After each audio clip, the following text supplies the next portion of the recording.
हमें सवाल दिया गया है, यदि 4 की घात 3 गुणा में 16 की घात 2 गुणा में 256 की घात 2 बराबर में 2 की घात x हो तो x का मान बताओ। सबसे पहले हमें इन सभी संख्याओं के आधार को एक समान करने होंगे।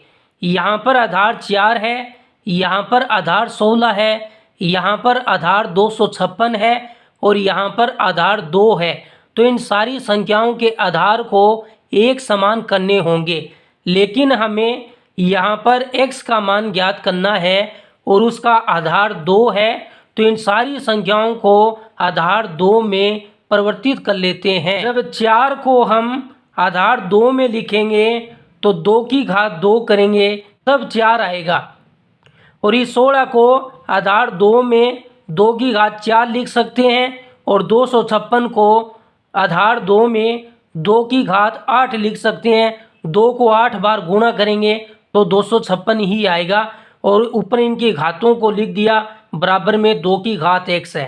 अब घातांक का एक नियम होता है कि ये ब्रैकेट पूरा लगा हुआ हो तो उनकी घातों का आपस में गुणा होता है।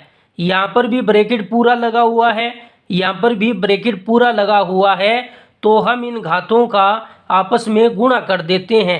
2 का 3 के साथ गुणा करेंगे तो 6 आएगा, 4 का 2 से गुणा करेंगे तो 8 आएगा, 8 का 2 से गुणा करेंगे तो 16 आएगा, बराबर में 2 की घात x है। अब हमारे पास घातांक का एक नियम और होता है, यदि आधार समान हो और बीच में गुणा का निशान हो तो घातें आपस में जुड़ जाती है। यहाँ पर आधार 2 है, यहाँ पर भी आधार 2 है और यहाँ पर भी आधार 2 है। तीनों के आधार समान है और बीच में गुणा का निशान है, तो उनकी घातें आपस में जुड़ जाएगी। आधार को लिख लीजिए और तीनों घातों को आपस में जोड़ दीजिए, बराबर में 2 की घात x है। जब हम तीनों घातों को जोड़ते हैं तो 30 आता है, तो 2 की घात 30 बन जाएगा, बराबर में 2 की घात x है। दोनों तरफ आधार समान है और बीच में बराबर का निशान है।